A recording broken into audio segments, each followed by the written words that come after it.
اللہ اکبر۔ الحمدللہ، خیرات کے ذریعے اپنے مقدر چمکانے اور اپنی قسمت کو جگانے، بندش کو کھولنے اور جادو کو توڑنے، اسی طرح لا علاج بیماریوں کو بھگانے اور رزق کے بند دروازے کھولنے کے حوالے سے آج تیسرا بیان ہے۔ پہلے دو بیانات کے اندر میں نے اس مضمون کو واضح کرنے کی کوشش کی ہے کہ امت کے اندر جب سے صدقہ یعنی خیرات یا سبیل، اسی طرح دوسرا عمل دعا، جب یہ دو اعمال کے اندر رغبت کم ہو گئی اور رغبت بڑھ گئی وظائف کی طرف یا منت کی طرف یا ہدیے کی طرف، تو اللہ رب العزت کی جو مدد و نصرت کا نظام دعا کے ساتھ ہے، یا اللہ رب العزت کی مدد و نصرت کا نظام جو صدقے کے ساتھ ہے، اس سے ہم محروم ہو گئے، ان تمام فیض و برکات سے ہم محروم ہو گئے۔ پھر اس کے بعد پیشواؤں نے اتنی محنت کی کہ آج امت کا یقین بن گیا ہوا ہے کہ میرا ہر کام وظیفے سے بنے گا۔ جو اللہ کے نبی علیہ الصلوۃ والسلام نے امت کو دو اعمال بتائے کہ جب تمہارے اوپر کوئی مصیبت آ جائے، پریشانی آ جائے، مالی تنگ دستی آ جائے، بدن پہ کوئی پریشانی آ جائے، روح کے اوپر کوئی پریشانی لاحق ہو جائے، انفرادی پریشانی ہے یا اجتماعی پریشانی ہے یا کوئی بیماری آ گئی ہے، تو اپنی مشکلات کا، اپنی بیماریوں کا، اپنی تکلیفوں کا، بلاؤں کا، وباؤں کا علاج صدقے سے کرو اور اللہ سے مدد مانگتے رہو، یعنی دعا کے ذریعے کرو۔ تو امت نے ان دونوں اعمال کو کم و پیش جو ہے وہ چھوڑ دیا یا پس پش ڈال دیا، اور اس کی جگہ پہ دو اعمال اپنی طرف سے لے آئے، ایک ہے ہدیے کا اور ایک ہے منت کا، ایک ہے ہدیے کا اور ایک ہے منت کا۔ پھر میں نے یہ مضمون بھی واضح کیا، اور آپ حضرات جانتے ہیں، جو سوشل میڈیا پہ سننے انہیں بھی معلوم ہے کہ وظائف کے جو حریص لوگ ہیں ان کی 80 سے 85% جو تعداد ہے وہ ہے جو راتوں رات امیر ہونا چاہتی ہے، یعنی جو اللہ نے دیا ہے اللہ کے دیے پہ راضی نہیں ہے، اللہ کی تقسیم پہ راضی نہیں ہے، یعنی وہ مالی تنگ دستی کا بہانہ بنا کے یا مالی تنگ دستی کا ڈونگ رچا کے وظائف پڑھتے ہیں کہ ہمارے حالات بڑے تنگ ہیں۔ تو میں پھر وہی سوال کرتا ہوتا ہوں کہ صحابہ صفا کے حالات اتنے تنگ تھے کہ تمہاری نسلیں بھی سوچ نہیں سکتی۔ تو ان کے سامنے قرآن اتر رہا تھا، جس ہستی پہ، جس مبارک ہستی پہ قرآن اتر رہا تھا، وہ بھی سامنے تشریف فرما تھی، انہوں نے تو کوئی وظیفہ نہیں کیا، یا ان کے تو وظائف سے جو ہے وہ حالات نہیں بدلے۔ اللہ کے نبی علیہ الصلوۃ والسلام نے ان کی جو تربیت فرمائی وہ کیا تھی کہ جس حال میں اللہ نے رکھا ہے اس حال پہ راضی رہو اور اللہ سے مدد مانگتے رہو، جب اللہ مدد بھیجے گا تو انشاءاللہ حالات بھی بدل جائیں گے۔ لیکن ہمارے پیشواؤں نے ہماری نبض کو دیکھتے ہوئے کہ ہم حریص لوگ ہیں، لالچی لوگ ہیں، تو انہوں نے ہمیں وظائف پہ لگا دیا۔ تو ان وظائف کا جو نقصان ہو رہا ہے، الحمدللہ اب امت کا طبقہ ہماری فکر کو، ہماری سوچ کو سمجھ رہا ہے کہ ان پیشواؤں نے یا ان عاملین نے امت کے ساتھ یا میرے تیرے ساتھ کیا کھلواڑ کیا ہے اور کس تباہی کے اندر ہمیں جو ہے اتار دیا ہے، کس بھنور کے اندر ہمیں پھنسا دیا ہے کہ اب نکلنے کا سرا نہیں مل رہا۔ تو لوگوں، جب نبی علیہ الصلوۃ والسلام کی مبارک زندگی چھوڑی جائے گی تو پھر اسی طرح کے ڈبہ پیر، نام نہاد روحانی پیشوا، کوئی کڑے پہن کر آ جائے گا، کوئی تسبیحاں پہن کے آ جائے گا، کوئی پگ لگا کے آ جائے گا، کوئی ہاتھ میں ڈنڈا پکڑ کے آ جائے گا کہ میں بڑا کرنی والا ہوں۔ تو اللہ بولو، بدبختی تو ہماری ہے، جو کرنی والا تھا یا کرنی والا ہے، ہم نے ان کی تعلیمات کو چھوڑ دیا اور آج کے جو دعوے دار ہیں ان کے اعمال کو یا ان کی تعلیمات کو پکڑ لیا، تو پھر ہم نے ذلیل و خوار نہیں ہونا تھا تو اور کیا ہونا تھا۔ مالی تنگ دستی کیسے دور ہوتی ہے، مالی تنگ دستی کیسے دور ہوتی ہے، اور ہم مالی تنگ دستی کیسے دور کرنے کی کوشش کر رہے ہیں۔ اگر میں بات کرتا جاؤں گا اپنے تجربے اور مشاہدے کی، تو کسی کو یہ تاثر ملے گا کہ شاید میں کسی پہ تنقید کر رہا ہوں۔ میں بات کرتا ہوں قرآن و حدیث سے، آپ اپنے اندر جھانکتے جائیں۔ اگر تو ندامت اور شرمندگی ہو تو پھر وظائف سے توبہ کر کے کملی والے کی غلامی میں آ جائے، اور اگر میری بات سن کے ندامت اور شرمندگی نہ ہو تو پھر اللہ والو گھوڑا بھی آپ کا ہے، میدان بھی آپ کا ہے، پھر آپ وظائف کرو، آپ کو کون روکتا ہے۔ لیکن میں چھپ کے ٹکٹکی لگا کے دیکھتا رہوں گا کہ تیرا رزق کب کھلتا ہے، اتنا تو حق مجھے ہے نا۔ اگر آپ کو میں وظائف کرنے کا حق دے رہا ہوں تو آپ مجھے بھی دیکھنے کا حق دینا۔ تو پھر میں دیکھتا ہوں کہ رب تجھے کیسے عبرت کی مثال بناتا ہے یا تجھے مالا مال کرتا ہے۔ اللہ والو جس نے اللہ کو چھوڑا، جس نے رسول کو چھوڑا، اللہ اس کے رسول کو چھوڑ کے آج تک کسی نے پایا نہیں ہے، اور اللہ اس کے رسول کو پا کے آج تک کسی نے کچھ کھویا نہیں ہے۔ اس لیے میں نے کہا ہے کہ اگر بیان سننے کے بعد بھی آپ کا دل جو ہے ادھر ہی اٹکا رہے کہ میں نے وظائف کے ذریعے رزق کھولنا ہے، میں نے تعویذات کے ذریعے رزق کھولنا ہے، یعنی میں نے منتیں مان کے جو ہے وہ رزق کھولنا ہے، یا میں نے تعویذ گنڈا کر کے رزق کھولنا ہے، یا الٹے سیدھے اور کام جو ہے وہ کر کے میں نے رزق کھولنا ہے، تو پھر میں نے کیا کہا ہے کہ تھوڑا سا حق پھر مجھے بھی دیں کہ میں بھی آپ کو دیکھتا رہوں کہ رزق کھولتا ہے یا نہیں کھولتا۔ اللہ کے محبوب علیہ الصلوۃ والسلام کعبۃ اللہ کا طواف کر رہے ہیں، تو حضور علیہ الصلوۃ والسلام نے ایک شخص کو دیکھا، وہ کعبۃ اللہ کا طواف کر رہا ہے اور سسکیاں لے کے، ہچکیاں لے کے ساتھ روتا جا رہا ہے، کرلاتا جا رہا ہے۔ جب کعبۃ اللہ کا طواف مکمل ہوا تو حضور علیہ الصلوۃ والسلام نے اس شخص کو روک لیا، اس کو بلایا کہ اللہ والا ادھر آؤ، کیوں رو رہے ہو، کیوں کرلا رہے ہو؟ تو اس نے کہا کہ بڑا گناہ ہو گیا ہے، بڑا گناہ ہو گیا ہے۔ جو میں نے ابتدائیہ کلمات بولے ہیں ابھی بیان کے شروع میں، وہ ذرا ذہن میں رکھیے گا کہ یا رسول اللہ میرے سے گناہ ہو گیا ہے، بہت بڑا گناہ ہو گیا ہے، تو اس کا مجھے پچھتاوا ہے، اس کے لیے میں جو ہے وہ کرلا رہا ہوں، میں رو رہا ہوں، ہچکیاں لے رہا ہوں، سسکیاں لے رہا ہوں۔ اللہ کے نبی علیہ الصلوۃ والسلام نے اس سے پوچھا کیا تیرا گناہ جو ہے زمین سے بڑا ہے، زمینوں سے بڑا ہے؟ اس نے کہا کہ میرا گناہ زمینوں سے بھی بڑا ہے۔ اللہ کے نبی علیہ الصلوۃ والسلام نے پوچھا کہ کیا تیرا گناہ ساتوں آسمان سے بھی بڑا ہے؟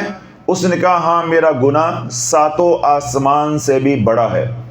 اللہ کے نبی علیہ الصلوۃ والسلام نے پوچھا کیا تیرا گناہ اللہ کی کرسی سے بڑا ہے؟ اس نے کہا ہاں یا رسول اللہ میرا گناہ اللہ کی کرسی سے بھی بڑا ہے۔ اللہ کے نبی علیہ الصلوۃ والسلام نے پوچھا کیا تیرا گناہ عرش سے بھی بڑا ہے؟ اس نے کہا ہاں یا رسول اللہ میرا گناہ اللہ کے عرش سے بھی بڑا ہے۔ تو اللہ کے نبی علیہ الصلوۃ والسلام نے ذرا جلال کے اندر پوچھا کہ کیا تیرا گناہ اللہ سے بھی بڑا ہے؟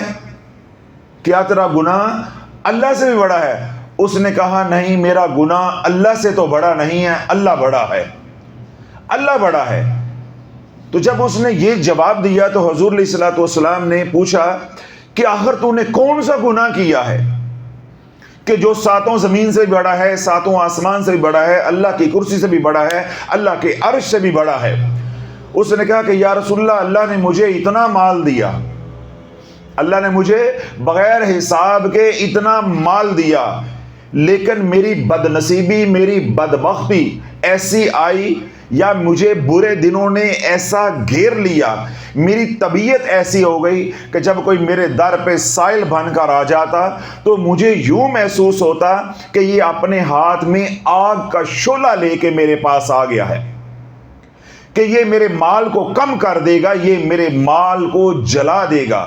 یعنی جب کوئی سائل آتا تو میرے تن بدن میں آگ لگ جاتی، میرے سامنے کوئی ہاتھ پھیلاتا کہ اللہ کے نام پہ مجھے دو، تو مجھے فوراً یہ ہوتا کہ یہ میرا مال تو کم ہو جائے گا۔ جس طرح اللہ والو آج ہم کہتے ہیں ہٹا کٹا کما نہیں سکتا، کھا نہیں سکتا، کوئی نوکری کار، کوئی ملازمت کار، کوئی اپنے ہاتھ سے کما، میں نہیں کر رہا۔ تو یہ والا رویہ تھا، یہ طرز عمل تھا۔ جب اللہ کے نبی علیہ الصلوۃ والسلام نے اس کی یہ بات سنی تو حضور علیہ الصلوۃ والسلام نے کہا پیچھے ہو جا، پیچھے ہو جا، کہیں جو تیرے اوپر رب کا عذاب جو آ رہا ہے یا آنے والا ہے یہ کہیں مجھے بھی نقصان نہ پہنچا دے، پیچھے ہٹ جا، پیچھے ہٹ جا۔ تو نے سنا نہیں ہے کہ بخل جو ہے وہ کفر ہے؟ بخل کیا ہے؟ کفر ہے، اور کفر کی جگہ آگ ہے، یعنی کفر کی جگہ دوزخ ہے۔ تو اللہ جس کو اللہ نے مال دیا پھر اس نے مال کو اللہ کی راہ میں خرچ کرنے سے روک لیا، یعنی جو اس کے مصارف ہیں، جو اس کے مستحق لوگ ہیں، جیسا غرباء ہیں، مساکین ہیں، یتیم ہیں، بیوائیں ہیں، یا دین کی اشاعت کے ادارے ہیں جہاں جہاں دین کا کام ہو رہا ہے، دین کی سربلندی کے لیے کام ہو رہا ہے، ان جگہوں پہ مال خرچ کرنے سے روک لیا، یا اس کے در پہ کسی نے آ کے اللہ کے نام پہ سوال کیا تو اس نے مال کو جو ہے وہ عزیز جانا، اللہ کے نام کی لاج نہ رکھی، تو کیا ہے؟ وہ بخیل ہے، اور بخیل کا ٹھکانہ دوزخ ہے۔ کیوں؟ بخل جو ہے وہ کفر ہے، اور کفر کا ٹھکانہ کیا ہے؟ دوزخ ہے۔ اللہ کے نبی علیہ الصلوۃ والسلام نے ارشاد فرمایا کہ جب رب نے ایمان کو تخلیق کیا، کس کو تخلیق کیا؟ ایمان کو، جس دولت سے اللہ نے ہمیں نوازا الحمدللہ۔ تو جب اللہ نے ایمان کو تخلیق کیا تو ایمان نے رب کی بارگاہ میں التجا کی کہ یا اللہ مجھے تقویت دے، تو رب نے حسن خلق جو ہے وہ عطا فرمایا کہ جو اللہ کی مخلوق ہے اس کے ساتھ احسن سلوک کرنا، ایک دوسرے کے کام آنا، ایک دوسرے کی مدد کرنا، مشکل گھڑی میں ایک دوسرے کے کام آنا، ایک دوسرے کی مدد کرنا۔ تو جب اللہ رب العزت نے کفر کو تخلیق کیا تو کفر نے رب کی بارگاہ میں التجا کی کہ یا اللہ مجھے تقویت دے، تاکہ جس میں میں اتر جاؤں، جس میں میں اتر جاؤں پھر اس کا ٹھکانہ جو ہے وہ جہنم ہی ہو، دوزخ کی آگ ہی ہو۔ تو اللہ نے کفر کو بخل کے ساتھ تقویت بخشی۔ تو یہ جو اللہ والو کنجوسی ہے، بخیلی ہے یا بخل ہے، یہ کس کی خصلت ہے؟ یہ ہے کافر کی، جس کے اندر کفر ہوگا۔ تو اللہ والو جب من کافر ہو جاتا ہے، من کے اندر کفر آ جاتا ہے، تو پھر انسان رب کا دیا ہوا مال رب کی ہی رضا والی جگہوں پہ خرچ کرنے سے کتراتا ہے۔ اور جب اندر ایمان آ جاتا ہے اور من منور ہو جاتا ہے تو پھر بندہ اللہ کا دیا ہوا مال اللہ کی رضا والی جگہوں پہ خرچ کر کے فخر محسوس کرتا ہے کہ اللہ نے میرا مال اپنی راہ میں قبول کر لیا ہے۔ تو اللہ بولو آج ہم جو اللہ کا دیا ہوا مال ہے وہ اللہ کی راہ میں خرچ کرنے سے کتراتے ہیں، اور کہاں خرچ کرتے ہیں؟ ملنگوں کو، پیروں کو، عاملوں کو، اتارے کے نام پہ، ہدیے کے نام پہ، ان کاموں کے لیے دینے کے لیے مال ہے، یا عیاشی کی جگہوں پہ خرچ کرنے کے لیے مال ہے، لیکن جہاں اللہ کی رضا ہے وہاں مال خرچ کرنے سے جان جاتی ہے۔ تو اللہ بولو جب اللہ کی راہ میں مال خرچ نہیں ہوگا جہاں اللہ چاہتا ہے، پھر مال میں دھیرے دھیرے تنگی آتی جائے گی۔ پھر میں نے یہی بات کہی ہے کہ تو وظیفے پڑھتا جا اور مال کو جوڑتا جا، پھر شافی کو بھی دیکھنے دے کہ رب تیرا مال وظیفوں سے یا جوڑنے سے بڑھاتا ہے یا رب مال اپنی راہ میں خرچ کرنے سے بڑھاتا ہے۔ پھر ہمیں بھی دیکھنے کا حق ہے، ہمیں بھی دیکھنے کا حق ہے۔ تو اللہ بولو آج امیر ہے تو وہ بھی رو رہا ہے، غریب ہے تو وہ بھی رو رہا ہے، جو ہماری طرح متوسط طبقہ ہے وہ بھی رو رہا ہے کہ حالات بڑے تنگ ہیں، حالات بڑے تنگ ہیں۔ واللہ عالم حالات کب ٹھیک ہونے۔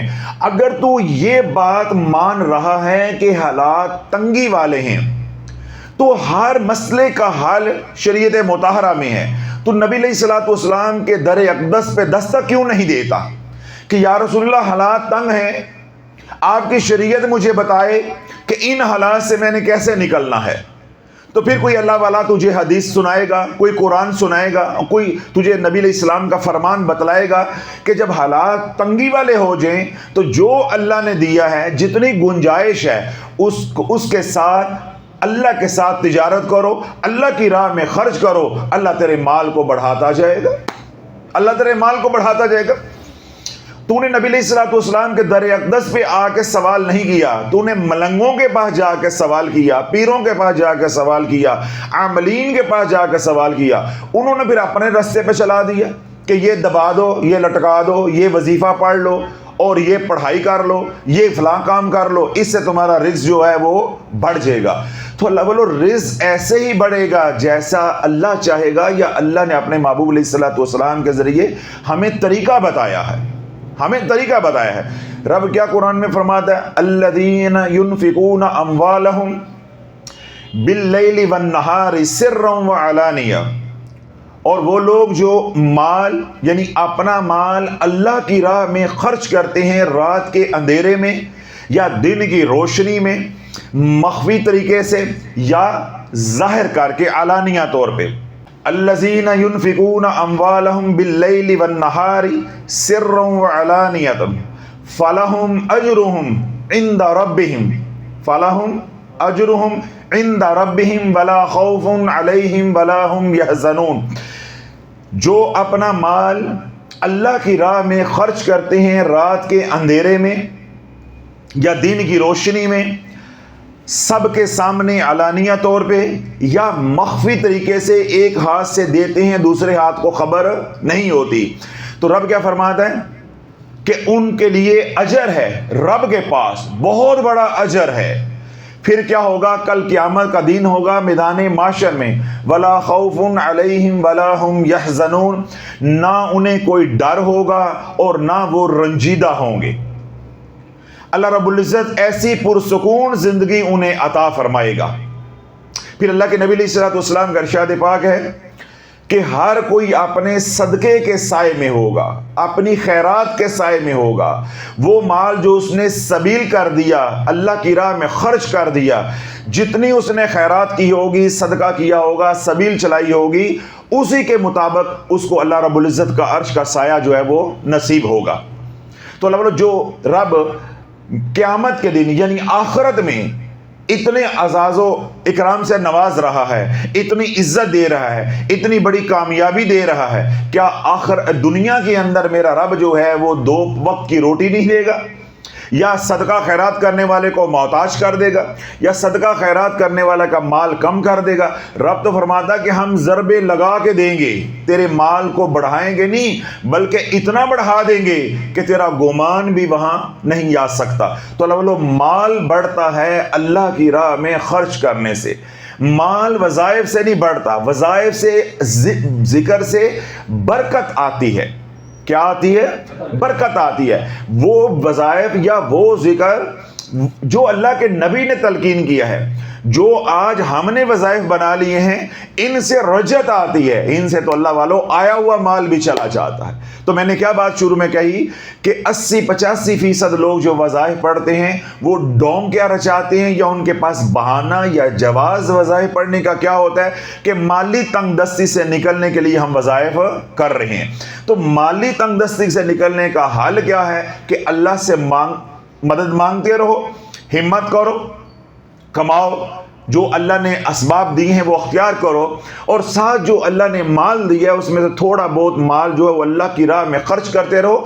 مولا علی یہ فرماتے ہیں کہ جب تیرے پاس مال کی تنگی ہو جائے، مال کی تنگی ہو جائے، پھر تو کیا کر کہ جو تیرے پاس مال ہے اس مال سے اللہ کے ساتھ تجارت کر لے، اللہ کے ساتھ تجارت کر لے۔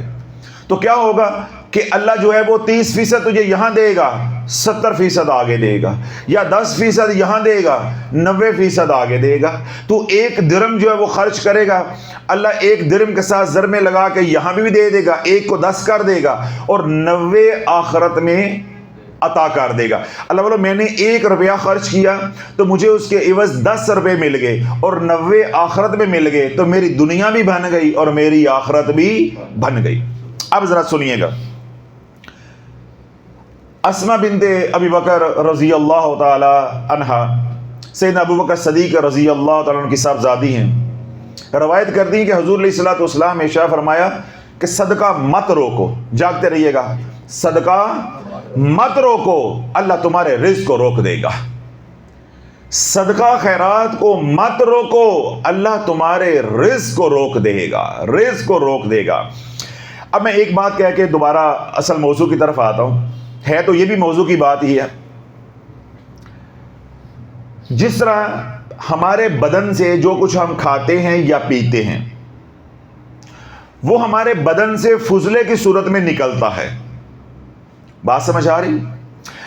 اب اگر وہ جو نکارا مادہ ہے، یعنی جس کو فضلہ کہتے ہیں، پخانے کی صورت میں ہے یا پیشاب کی صورت میں ہے، اگر وہ ہمارے بدن سے نہ نکلے تو اس بدن کا کیا بنے گا؟ تڑپ تڑپ کے مر جائیں گے، تڑپ تڑپ کے مر جائیں گے۔ ان سے پوچھو، یہ بات عام آدمی کو سمجھ نہیں آئے گی، ان سے پوچھو جن کو کانسٹیپیشن رہتی ہے، جن کو قبض رہتی ہے یا جن کو بواسیر ہے، انہیں پوچھو کہ اپنا ہی فضلہ نکالنا ان کے لیے کتنا مشکل ہے۔ یا ان سے پوچھو جو گردوں کے مریض ہیں، انہیں پتھریاں ہیں یا رسولیاں بنی ہوئی ہیں یا پروسٹیٹ کا مسئلہ ہے، انہیں جا کے پوچھو کہ پیشاب کرنا کتنا مشکل ہے، یہ فضلہ نکالنا، یہ مادہ نکالنا، یہ نکارا پانی نکالنا کتنا مشکل ہے، انہیں پوچھو۔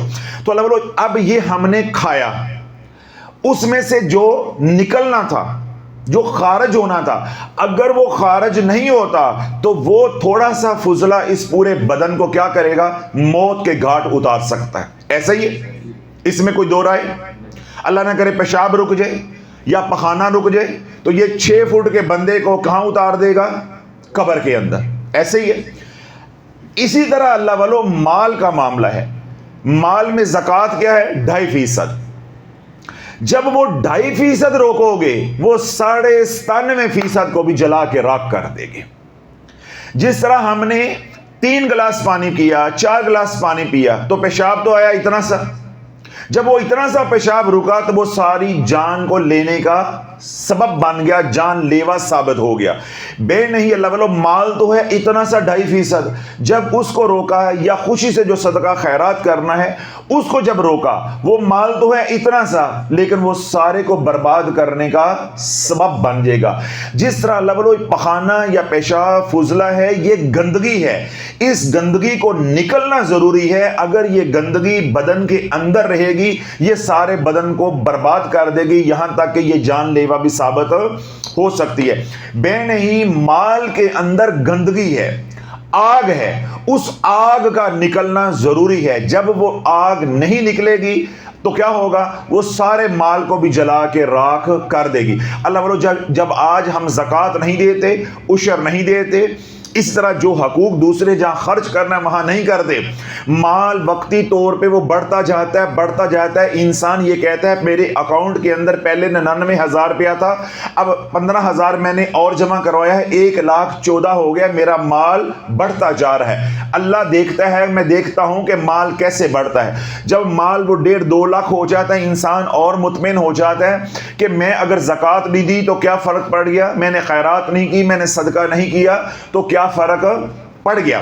تو رب کا نظام حرکت میں آتا ہے، پھر اسی گھر میں بیماریاں آتی ہیں، اسی گھر میں پریشانیاں اللہ بیچتا ہے، بلاؤں کو بیچتا ہے، وباؤں کو بیچتا ہے، پھر ایک پریشانی جاتی ہے دوسری آ جاتی ہے، پھر وہ سارا مال دھیرے دھیرے بیماریوں پہ خرچ ہو جاتا ہے، پھر جولیاں اٹھا کے کرلاتا ہے، روتا ہے، اللہ سے مانگتا ہے کہ یا اللہ بیماریوں نے، بلاؤں نے، وباؤں نے میرا گھر دیکھ لیا ہے، میری تو کوئی بچت ہی نہیں ہوتی، جتنا کماتا ہوں وہ بیماریوں پہ لگ جاتا ہے، تو 2.5% خرچ کرتا رہتا، اللہ تیرے مال کو بڑھاتا رہتا، اللہ تیرے مال کو بڑھاتا رہتا۔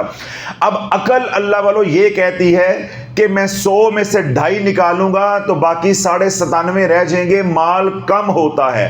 اللہ کہتا ہے نہیں، مال کم نہیں ہوگا، میں مال کو بڑھاؤں گا، میں مال کو بڑھاؤں گا۔ اور اللہ مال کو کیسے بڑھاتا ہے؟ اللہ چوری سے بچاتا ہے، ڈکیتی سے بچاتا ہے، بیماریوں سے بچاتا ہے اور خرافات سے بچاتا ہے، یعنی عیاشی کے کاموں پہ فضول خرچی ہے، وہاں خرچ کرنے سے اللہ بچاتا ہے۔ کئی ایسی جگہ ہیں جن سے اللہ ہمارے مال کی غائبی حفاظت کر رہا ہوتا ہے، ہمیں سمجھ نہیں آتی۔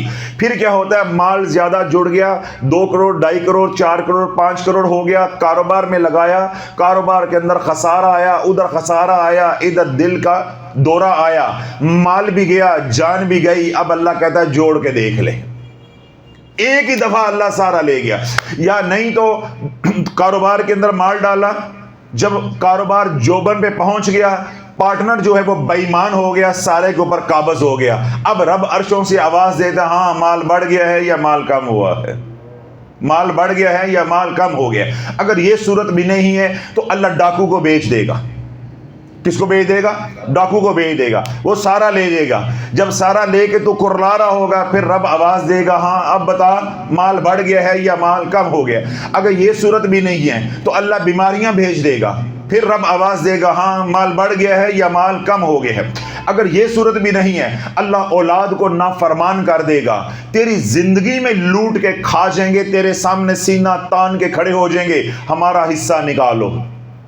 تو زندہ ہے، مالک کھڑا ہے، لیکن اللہ نے نافرمان کر دیا، کیونکہ حصہ تھا یتیموں کا، بیواؤں کا، مسکینوں کا۔ جب تو نے وہ دبا لیا، اللہ کی راہ میں خرچ کرنے سے کنجوسی کی، اللہ نے اولاد کو نافرمان کر دیا۔ اب وہ آگ جو مال میں سے نکال کے یتیموں کو دینی تھی، وہ آگ کہاں اتر گئی؟ تیری اولاد کے بدن کے اندر، ان کے خون کے اندر جب وہ آگ اتر گئی، وہ آگ بگولا ہو کے تیرے ہی سامنے کھڑے ہو گئے، ابا کڈ ساڈا حصہ۔ نہ مرتا ہے نہ حصہ دیتا ہے۔ تو پھر کیا ہوا کہ اپنے ہاتھوں ہی کمایا۔ پھر اللہ نے اولاد کو نافرمان کر کے جب سامنے کھڑا کر دیا، اب اولاد حصے مانگ رہی ہے۔ اب راتوں کو اٹھ کے رو رہا ہے، نہ دن کو سکون ہے نہ راتوں کو سکون ہے۔ اب وہی آگ اس کو جلائے جا رہی ہے، اندر ہی اندر یہ گلتا جا رہا ہے اور مرتا جا رہا ہے۔ اب اللہ عرشوں سے آواز دے رہا ہے، 2.5% دے دیتا تو یہ دن نہ دیکھنا پڑتا۔ تیرا 97.5 ہی تھا، وہ 2.5 تو ہمارا تھا، ہم نے تیرے ذریعے مسکینوں کو بھیجا۔ یہ تو ایسے ہی ہے کہ ڈاکیا ڈاک لے کے جائے، رستے میں بے ایمان ہو جائے کہ یہ مال میرا ہے، یہ خط میرا ہے، یا یہ چیک میرا ہے، یا یہ ڈرافٹ میرا ہے، یا یہ منی آرڈر میرا ہے۔ بھائی تیرا کام پہنچانا ہے، تو پہنچانے کا معاوضہ لے رہا ہے، تنخواہ لے رہا ہے، تیرا کام مال کو ضبط کرنا نہیں ہے۔ تو اللہ جس طرح ڈاکیا کوئی بے ایمان ہو جائے یا کوئی کوریئر والا پارسل پہ بے ایمان ہو جائے، بے نہیں ہم نے یہ کیا کہ اللہ نے یتیموں مسکینوں کو جو مال ہمارے ذریعے دینا تھا، اللہ نے وہ مال، ان کا حصہ ہمارے مال کے اندر جمع کر دیا کہ تاکہ تم دیتے جاؤ، زمانہ تمہیں سخی کہے اور پردہ بھی رہے، میں تمہیں بھی آزماؤں، لینے والوں کو بھی آزماؤں۔ تو ہم نے اللہ کی امانت کو پہنچانا تھا، ہم نے امین بننے کی بجائے ہم خائن بن گئے اور بے ایمان ہو کے ہم نے اللہ کا مال دبا لیا۔ اللہ والو، آج جس بندے کے ساتھ 2 بندے بھی ہوں، وہ مال نہیں دبانے دیتا، تو جس کا راج لہو ملک السماوات والارض، جس کا زمین و آسمان پہ راج ہے، وہ اپنا مال دبانے دے گا؟ پھر رب نے وہ آفات و بلیات ہمارے اوپر جو ہے وہ نازل کی۔ اب نہ ہم دنیا کے رہ گئے ہیں، نہ ہم آخرت کے رہ گئے ہیں۔ اور آخری آسرا ہم نے کیا ڈھونڈا ہوا ہے؟ عاملوں کے پاس جا کے، پیروں کے پاس جا کے، رسالوں میں وظائف پڑھ کے ہم وظائف پڑھیں گے، حالات بدل دیں گے۔ آڈا کس کے ساتھ لیا ہوا ہے؟ اللہ کے ساتھ۔ کیسی مت ماری ہوئی ہے، اللہ کے ساتھ بگاڑی ہوئی ہے۔ بجائے توبہ کرنے کے جن کا حق دبایا ہے وہ حق لوٹانے کے، اوپر سے وظائف پڑھتے ہیں۔ تو جب اللہ والو حالت گناہ کے اندر وظائف پڑھو گے تو ان کا اثر بد نہیں آئے گا، رجت نہیں آئے گی، تو پھر اور کیا ہوگا؟ اب کہانی سمجھ آ گئی کہ امت کا بیڑا غرق کس وجہ سے ہو رہا ہے۔ 80-85% میں کہہ رہا ہوں جو لوگ وظائف پڑھتے ہیں وہ کیوں پڑھتے ہیں؟ مالی تنگ دستی کی وجہ سے۔ اور پھر اللہ ایسی مالی تنگ دستی میں پھنسا رہا ہے کہ شافی پچھلے 11 مہینے سے یہ کہہ رہا ہے، 300-350 سال، 6-7 نسلیں اللہ تیری ایسے عبرت کے مثال بنا دے گا، میں دیکھوں گا تو کیسے نکل جاتا ہے۔ تو میرے نبی کے مبارک طریقے کو چھوڑ کے، صدقے کو چھوڑ کے، عاملین کو ہدیہ کا طریقہ رائج کر کے میں دیکھتا ہوں کہ اللہ تیرے مال کو جو ہے وہ کیسے بڑھا دیتا ہے۔ اور اللہ مال کو کیسے بڑھاتا ہے؟ اللہ مال کو کیسے بڑھاتا ہے؟ میں یہ دو باتیں آپ حضرات کے سامنے جو ہے وہ عرض کرتا ہوں، انشاءاللہ ساری کہانی آپ کو سمجھ آ جائے گی۔ اور میں نے بیان کے شروع میں کہا تھا کہ میں بولتا جاؤں گا اور آپ نے اپنے اندر ٹٹولتے جانا ہے۔ اگر تو شرمندگی ہو تو وظائف سے توبہ کر کے نبی علیہ السلام کے طریقے پہ آ جاؤ، نہیں تو پھر آپ کے پاس وقت بھی ہے، میدان بھی ہے، گھوڑا بھی ہے، وظائف بھی ہے، رسالہ بھی ہے، چینلز بھی ہیں، پھر آپ وظائف پڑھو۔ لیکن ساتھ میں نے تھوڑا سا ترلا کیا تھا، پھر شافی کو اتنا حق دے دو تم وظائف پڑھتے رہنا، پھر شافی بھی ایک کونے میں بیٹھ کے تمہیں دیکھتا رہے گا اللہ تمہارے ساتھ کرتا کیا ہے۔ کیوں؟ پھر میں اس جمعرات کا انتظار کروں گا کہ جس جمعرات تو کسی سے ادھار پیسے مانگ کے کرائے کے طور پہ، تیرے پاس کرایہ بھرنے کے لیے شافی کے در پہ آنے کے لیے کرایہ نہیں ہوگا، میں پھر اس جمعرات کے انتظار میں رہوں گا کہ تو کسی کے در پہ جا کے کرایہ مانگے گا، پھر تو کرایہ بھر کے یہاں آئے گا، پھر میں تیرے سے پوچھوں گا کہ آج تو جب کسی کے در پہ سائل بن کے کرایہ مانگنے کے لیے گیا تھا تیرے پہ کیا بیتی تھی؟ جب لوگ تیرے در پہ یوں سائل بن کر آتے تھے تجھے وہ عزت راس نہ آئی، اللہ نے آج تجھے سائل بنا دیا ہے۔ کل تو در والا تھا، آج تو سائل بن گیا ہے، یعنی تجھے عزت راس نہیں آئی۔ اب پتہ چلا کہ کسی کے در پہ جا کے سوال کرنا کتنا مشکل ہے۔ جب تو کسی کے در پہ گیا ہوگا مجھے 10,000 دے دو، میں نے ملتان جانا ہے شافی کے پاس، تو کیا بیتی تھی؟ دینے والے نے کیسے دیکھا ہوگا اور کن آنکھوں سے دیکھا ہوگا؟ تو پھر وہ بات سمجھ آئے گی، ابھی بات سمجھ نہیں آتی۔ اور جن کو بات سمجھ آ جائے وہ توبہ کر لے، میرے حضور کی غلامی میں آ جائے، اللہ دنیا بھی بنا دے گا اور اللہ آخرت بھی بنا دے گا۔ اب میرا اللہ دنیا اور آخرت کیسے بناتا ہے، مال کو کیسے بڑھاتا ہے، یہ آپ سنیں توجہ کے ساتھ۔ سیدنا ابراہیم علیہ السلام کا دور شروع ہو گیا۔ اللہ رب العزت نے جبریل امین علیہ السلام کو بھیجا کہ جبریل جاؤ، جو قوم لوط کے آثار ہیں، جو ان کی بستیاں ہیں، ان کو الٹا دو، غرق کر دو، ان کو جاؤ غرق کر دو۔ جب جبریل امین علیہ السلام زمین پہ آنے لگے تو میرے رب نے آواز دی، جبریل زمین پہ جا رہا ہے، وہاں میرا ایک بہت مقرب بڑا پیارا بندہ ہے ابراہیم، ذرا انہوں مل دے آنا، لوڑ تے چلے ہو داتا صاحب ہوندے آنا، ملتان تے چلے ہی ہو ذرا شافی نو سلام کر دے آنا، جس طرح ہمارا ایک طریقہ کرو۔ تو رب نے کیا آواز دی؟ زمین پہ تو جا رہا ہے، کام تو تجھے میں نے لگایا ہے کہ جو قوم لوط کی بستیاں ان کو کیا کرنا ہے، غرق کرنا ہے، الٹانا ہے، برباد کرنا ہے۔ اب زمین پہ تو گیا ہے تو وہاں ایک میرا بڑا مقرب بندہ ہے، اس کو ذرا سلام کرتے آنا، اسے ملتے آنا۔ کیوں؟ میرا رب زمانے کو دکھانا چاہ رہا ہے کہ میں مال کیسے بڑھاتا ہوں، کہ میں اس سے کیسے دیتا ہوں اور مال کیسے بڑھاتا ہوں۔ جبریل امین علیہ السلام حکم خداوندی زمین پہ آئے، آ کر جس کام کے لیے آئے تھے وہ کام کیا، اور اس کے بعد سیدنا ابراہیم علیہ السلام کے در اقدس پہ حاضر ہو گئے۔ اس وقت تک سیدنا ابراہیم علیہ السلام کے ہاں اولاد نہیں تھی، یعنی سیدہ سارہ جو ہیں سلام اللہ علیہ وہ بے اولاد تھی۔ تو سیدہ نے ایک بچڑا پالا ہوا تھا، اپنی تنہائی کو دور کرنے کے لیے ایک بچڑا پالا ہوا تھا۔ تو اس بچڑے کے ساتھ ان کو بڑی محبت تھی۔ آپ ذرا تھوڑا سا خیال کر، تصور میں جائیں، تخیل میں جائیں، اگر ہم قربانی کا بکرا مہینہ 2 مہینے پہلے لے لیں، کیونکہ میں نے یہ سارے کام کیے ہوئے ہیں، تو اللہ تعالیٰ جب وہ 5-6 مہینے اس جانور کو پالا جاتا ہے، پھر جس دن چھری پھرتی ہے اس کے گلے پہ، اللہ تعالیٰ اس کے گلے پہ چھری نہیں پھرتی، وہ جس نے پالا ہوتا ہے یا مالک ہوتا ہے اس کے گلے پہ چھری پھر رہی ہوتی ہے۔ انسان کا اتنا جذباتی پھر اس کے ساتھ لگاؤ ہو جاتا ہے۔ اب میں نے کیا کہا کہ سیدہ کے ہاں اولاد نہیں، دونوں میاں بیوی اکیلے ہیں، سیدنا ابراہیم علیہ السلام اور آپ کی اہلیہ، اولاد تو ہے نہیں۔ تو آپ نے اپنی تنہائی جو ہے وہ کم کرنے کے لیے، اپنی مصروفیت کے لیے، اپنے آپ کو مصروف رکھنے کے لیے ایک بچڑا پالا ہوا ہے۔ اب گھر میں مہمان آ گئے ہیں، مہمان کو دینے کے لیے بھی کچھ نہیں ہے، مہمان کو دینے کے لیے بھی کچھ نہیں ہے۔ اور ہم ہوتے آج کے دور میں، آج کے دور ہوتا ہم ہوتے تو ہم کیا کرتے؟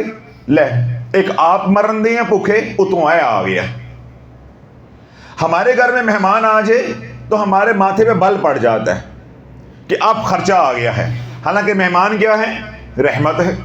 مہمان اپنا رزق لے کر آتا ہے، بلکہ اپنے میزبان کا رزق لے کے آتا ہے، اس کا رزق بڑھاتا ہے. لیکن ہمارا رویہ کیا ہو گیا ہوا ہے کہ پھٹیک آ گئی ہے. رحمت کو ہم نے زحمت سمجھ لیا، لیکن کیونکہ وہ اللہ والے ہیں، اللہ کے مقرب بندے ہیں.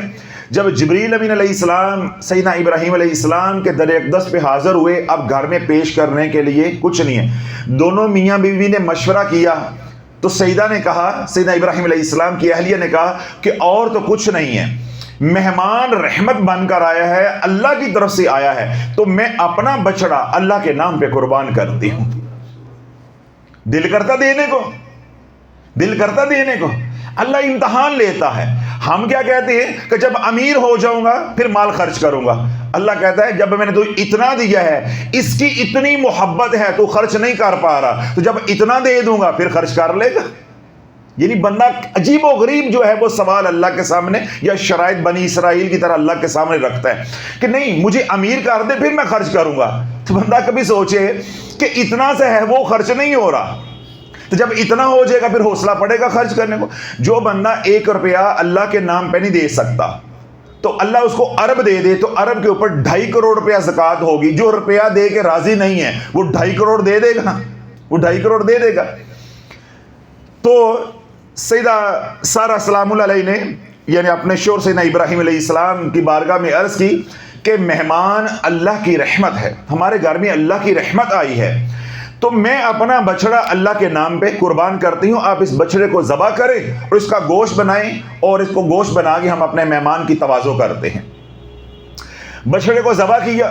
اب یہاں ذرا جاگتے رہنا ہے کہ جبریل امین علیہ السلام نے ظاہر نہیں کیا کہ میں جبریل ہوں، یہ بات ذرا ذہن میں رہے. انہوں نے ایک انسانی حیت جو ہے وہ اپنائی ہوئی ہے، انسانی شکل میں ہے وہ. اب وہ بچڑا سیدنا ابراہیم علیہ السلام نے ذبح کیا تو اس کو بھون کے جو ہے وہ اپنے مہمان کے سامنے پیش کر دیا. اب میں نے کیا کہا تھا، جاگتے رہنا، توجہ رکھنا. ادھر سیدنا ابراہیم علیہ السلام جو ہے وہ گوشت جو بھنا ہوا ہے بچڑے کا وہ مہمان کے سامنے پیش کر رہے خاطر تواضع کے لیے. تو سیدہ جو ہے وہ اپنے حجرے کے دروازے کے پیچھے آ کے کھڑی ہو گئی.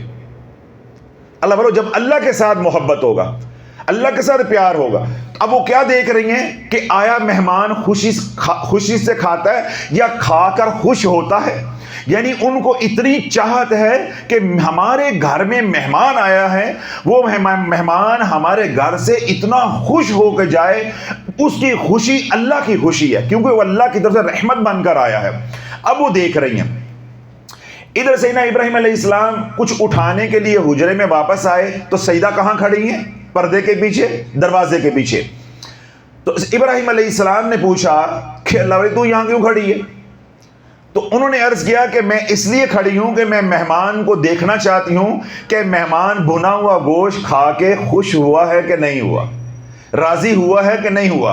اور دوسرا میں یہاں اس لیے کھڑی تھی کہ آپ کوئی مجھے آواز دیں، کوئی چیز لینی ہو تو میں آپ کی خاتمہ دارت کروں، میں آپ کو وہ پکڑا دوں. تو سیدنا ابراہیم علیہ السلام نے کہا کہ تو ان کو دیکھ رہی ہے، انہیں کیا معلوم کہ تو یہاں کھڑی ہو کے دیکھ رہی ہے، تو یہاں کھڑی ہو کے دیکھ رہی ہے کہ راضی ہوئے ہیں کہ نہیں ہوئے. تو سیدہ نے سیدہ سارہ سلام اللہ علیہ نے اپنے شوہر کی بارگاہ میں عرض کی، سیدنا ابراہیم علیہ السلام کی بارگاہ میں عرض کی، وہ دیکھ رہے ہیں یا نہیں دیکھ رہے، اللہ تو میرے جذبے کو دیکھ رہا ہے نا. مہمان دیکھ رہا ہے کہ نہیں دیکھ رہا کہ میں کتنی اس کی خوشی میں خوش ہوں کہ وہ یہاں سے خوش ہو کر جائے. اگر مہمان میری خوشی کو نہیں بھی دیکھ رہا تو کیا ہوا، اللہ تو میرے جذبے کو دیکھ رہا ہے. اب اللہ والو کہانی بڑی عجیب موڑ لیتی ہے. سیدنا ابراہیم علیہ السلام نے جب دسترخوان لگا دیا، کھانا جو ہے وہ لگا دیا گیا، جبریل علیہ السلام کو جب کہا گیا کہ کھاؤ تو آپ نے کھانا نہیں کھایا. آپ نے کھانا نہیں کھایا، بس بات چیت ہوئی تو آپ نے کہا جی مجھے اجازت دے، مجھے اجازت دے. ادھر جب ابراہیم علیہ السلام نے جب اپنی اہلیہ کے ساتھ کلام کر لیا، کیا کلام ہوا جو ابھی میں نے اس کا مفہوم بیان کیا کہ تجھے کون سا مہمان دیکھ رہا ہے، تو انہوں نے کیا کہا، اگر مہمان نہیں دیکھ رہا اللہ تو دیکھ رہا ہے نا کہ میں نے کس جذبے کے ساتھ اپنا بچڑا دیا ہے، کس جذبے کے ساتھ میں نے بچڑا دیا ہے، میرے پہ کیا بیتی ہوگی کہ جب میرے ہاتھوں کا پالا ہوا بچڑا آپ نے ذبح کیا ہے. صرف میں نے اللہ کو راضی کرنے کے لیے آپ کو اجازت دی کہ اس کو ذبح کر لیں۔ اب یہ سارا کلام ہو گیا۔ جب سیدنا ابراہیم علیہ السلام مہمان کے پاس دوبارہ گئے تو مہمان نے کہا جی ہمیں اجازت دے، ہمیں کیا کریں؟ اجازت دے۔ سیدنا ابراہیم علیہ السلام پریشان ہو گئے، جس طرح آپ بات سن کے پریشان ہو گئے کہ اتنے تکلف، اتنی محبت کے ساتھ، اتنی چاہت اور جذبے کے ساتھ جو ہے وہ کھانا تیار کیا، انہوں نے کھایا نہیں ہے۔ انہوں نے کہا جی مجھے اجازت دیں۔ تو ادھر سیدہ سارہ رونا شروع ہو گئی۔ سیدہ سارہ سیدنا ابراہیم علیہ السلام کی اہلیہ رونا شروع ہو گئی۔ تو سیدہ سارہ سے سیدنا ابراہیم علیہ السلام نے پوچھا کہ کیوں رو رہی ہو؟ تو انہوں نے کہا کہ ہم نے اتنی محبت کے ساتھ کھانا تیار کیا تو ہماری قسمت کہ ہمارا مہمان ہی خوش نہیں ہوا، ہمارا بچڑا بھی گیا، ہمارا مہمان بھی ناراض چلا گیا کہ ہمارا مہمان راضی نہیں ہوا، نہ اللہ ملا اور بچڑا بھی چلا گیا، نہ ثواب ملا اور بچڑا بھی گیا، ہمیں تو کچھ بھی نہ ملا۔ اب یہ باتیں کس کے ساتھ ہو رہی ہیں؟ اپنے شور کے ساتھ۔ ادھر کون کھڑے ہیں؟ جبریل امین علیہ السلام۔ فوراً میرے رب نے جبریل کو حکم دیا کہ بشارتیں دے کے آنا، ہم جس در پہ تجھے بھیجتے ہیں اس در والے کو پھر خالی نہیں رہنے دیتے۔ جو ہمارے لیے اتنی محبت کے ساتھ قربانی دے گا ہم اس کی قربانی کی قدر کرنے والے ہیں۔ اب تیری گود خالی نہیں ہم رہنے دیتے۔ بچڑا تو ہم نے لینا نہیں تھا، یہ تو ایک بہانہ تھا۔ جبریل کو تو ہم نے بھیجنا نہیں تھا، نہ یہ کوئی مہمان تھا، یہ تو ایک بہانہ تھا۔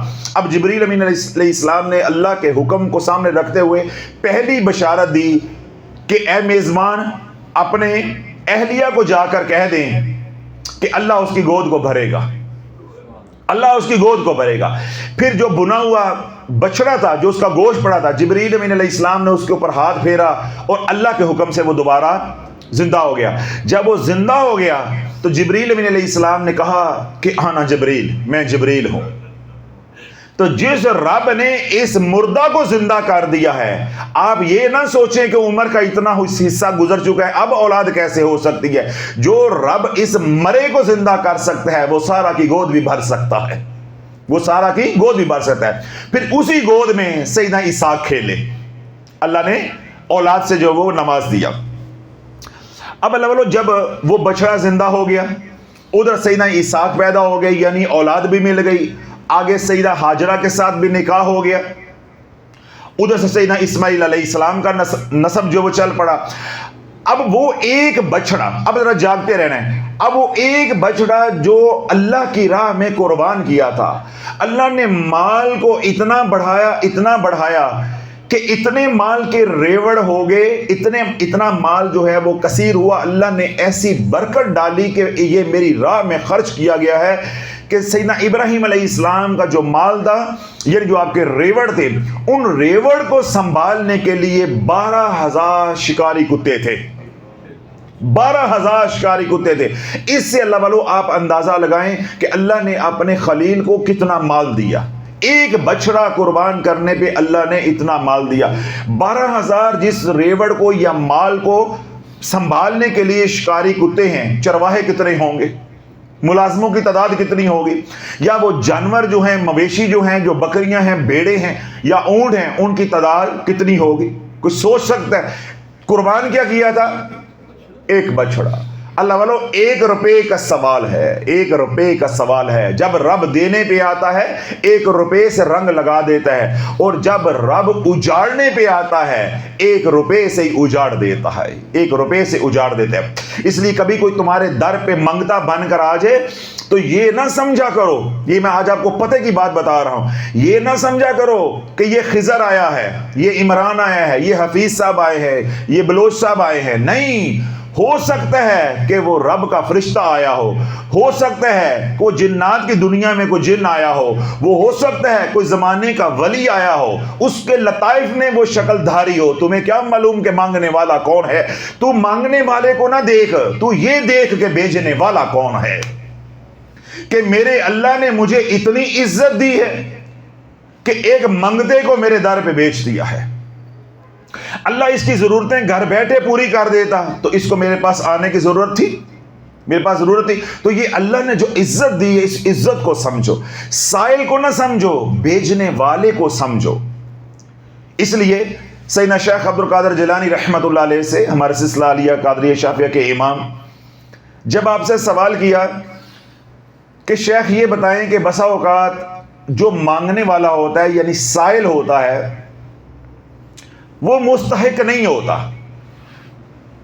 وہ مستحق نہیں ہوتا، یعنی ہمیں معلوم بھی ہو جاتا ہے، ہم تھوڑا سا جانچ پڑتال کرتے ہیں تو ہمیں معلوم بھی ہو جاتا ہے کہ یہ مانگنے والا صحیح نہیں ہے، یعنی مستحق نہیں ہے، تو پھر ہمارے لیے کیا حکم ہے؟ تو سیدنا شیخ عبد القادر جیلانی رحمۃ اللہ نے ایسی خوبصورت بات ارشاد فرمائی تربیت کے لیے، جو میں آپ کی نظر کر رہا ہوں۔ آپ نے فرمایا کہ تفریق کرنا تیرا کام نہیں ہے، جانچ پڑتال کرنا تیرے ذمہ نہیں ہے، تو مستحق کو بھی دے، تو مستحق کو بھی دے، تو غیر مستحق کو بھی دے۔ اللہ تجھے وہ بھی دیتا جائے گا جس کا تو استحقاق رکھتا ہے، اور اللہ تجھے وہ بھی دیتا جائے گا جس کا تو استحقاق نہیں رکھتا۔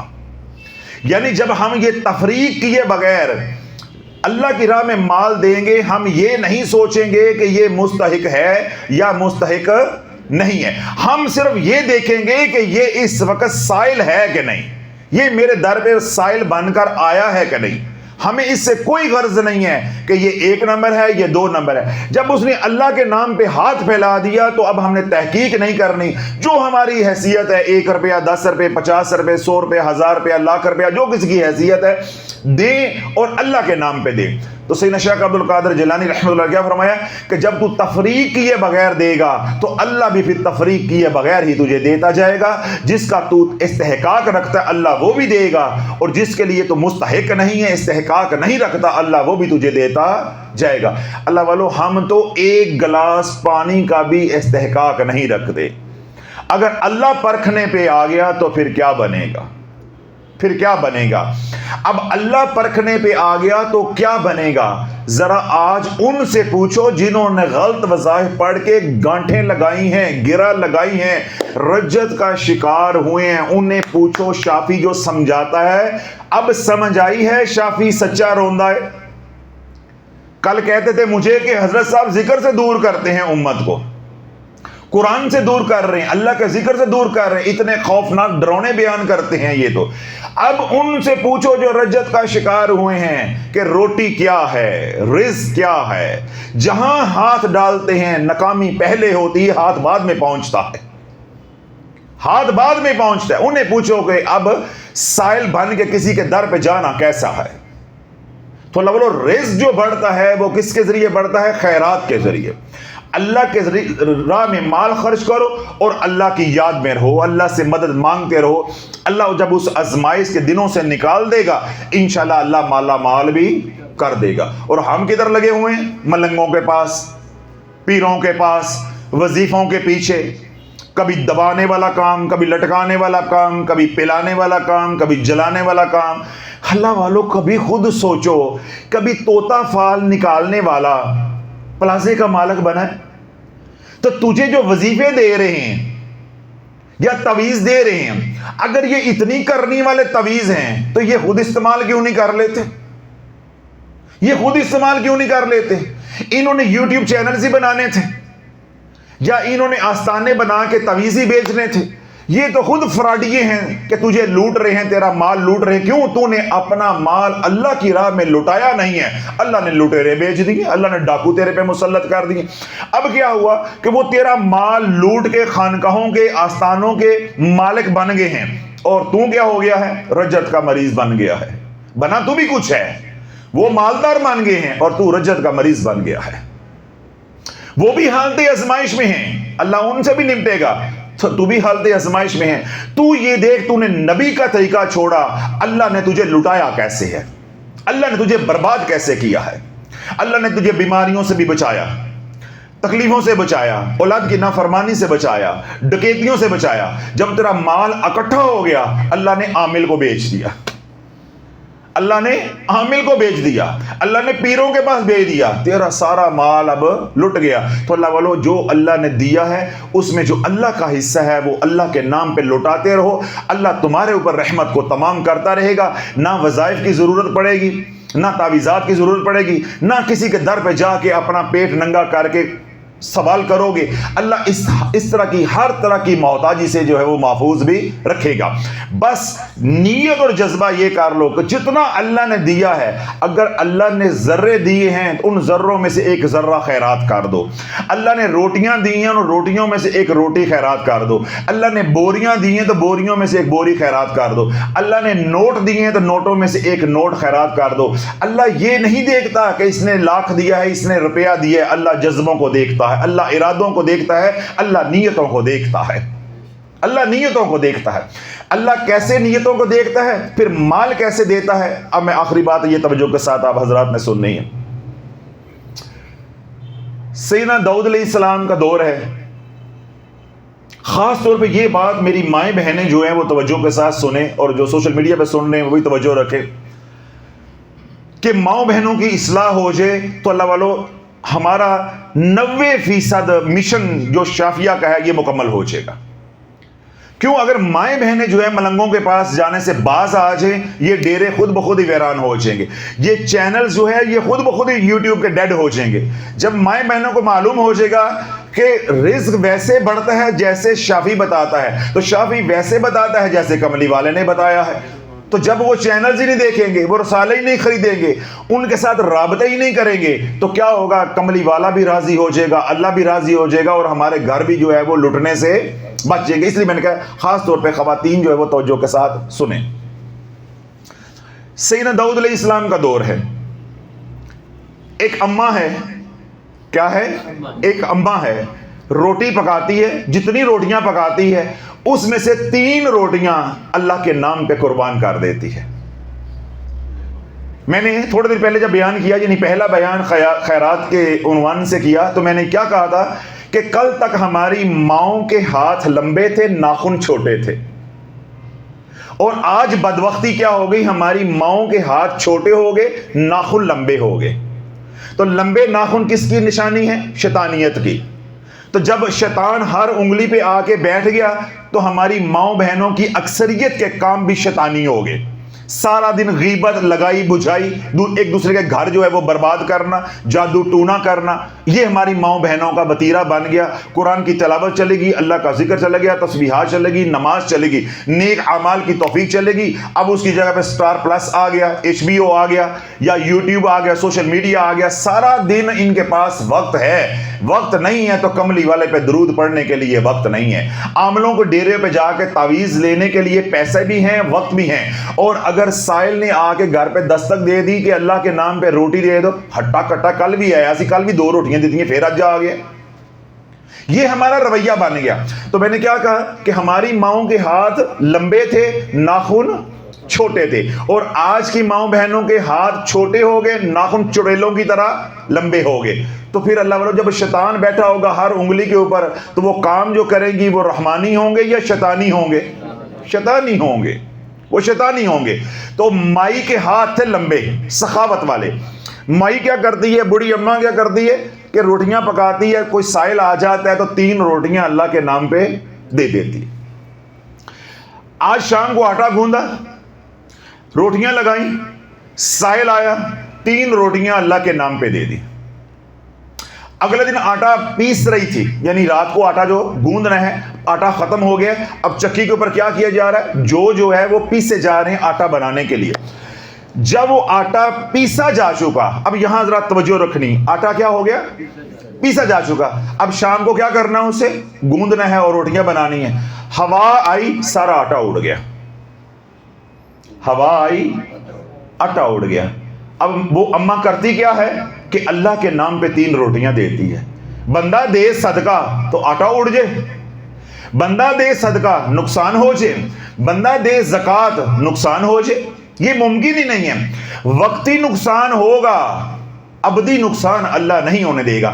جیسے ہم زکوٰۃ دیتے ہیں تو وقتی فائدہ محسوس ہوتا ہے لیکن ابدی فائدہ نہیں ہوتا. اس کے اندر اللہ کا عذاب چھپا ہوتا ہے، اللہ کی پکڑ اور اللہ کی سزا چھپی ہوتی ہے. وقتی طور پہ ہم کیا کہتے ہیں کہ 2.5 روپے بچ گئے ہیں. ورنہ میں 2.5 دیتا تو یہ 97.5 رہ جاتے. بے نہیں, بظاہر میں کیا کہہ رہا ہوں کہ ہوا آئی آٹا اڑ گیا, نقصان ہے. تو جیسے ادھر نفع نہیں ہے, جو نظر آ رہا ہے وہ نفع نہیں ہے, ایسے ادھر نقصان نظر آ رہا ہے لیکن حقیقت میں نقصان نہیں ہے. عقل یہ کہتی ہے کہ آٹا اڑ گیا تو پیر صاحب یہ نقصان نہیں ہے تو اور کیا ہے. عقل یہ کہتی ہے کہ میں نے 100 میں سے 2.5 روپے دے دیے تو پیسے کم ہوئے ہیں, آپ کہہ رہے ہیں پیسے بڑھ رہے ہیں. عقل ہمیں یہ کہتی ہے. اب عقل کی سنو اور اللہ کا نظام دیکھو کہ کیا مال کم ہوتا ہے, مال کم ہوتا ہے. اب آٹا اڑ گیا, اب وہ بڑی خاتون جو ہے وہ پریشان ہوئی. سیدنا داؤد علیہ السلام کا دور ہے. ہماری اماں نے سرتے چادر لئی, سرتے چادر لے کے تے دربار نہیں گئی, ملنگا کو نہیں گئی, پیر کو تعویذ لینے نہیں گئی, 55 روپے دا رسالہ لے کے 55 کار اجاڑن نہیں گئی.